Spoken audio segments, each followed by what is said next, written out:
पण इन्व्हेस्टमेंट करायला लोक आले की काय काय होतं, काय माहोल काय असतो, की तिथे एक व्यक्ती येते आणि ती काहीतरी एक इन्व्हेस्टमेंटचं प्रॉडक्ट एक्सप्लेन करते आणि मग त्याचं चहा पाणी होतं आणि हे ये रे जरा इकडे, हां इथे सही कर, इथे सही का, हां जातो बाकी बघतो.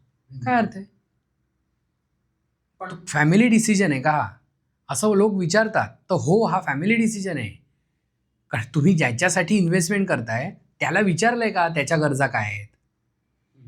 लोकांनी आपल्या मुलाच्या शिक्षणासाठी पैसे बाजूला काढलेत, तर त्या मुलाला काय शिक्षण घ्यायचंय याचा तुम्हाला काय अंदाज आहे का? तुम्ही विश्वासात घेतलंय का कुणाला?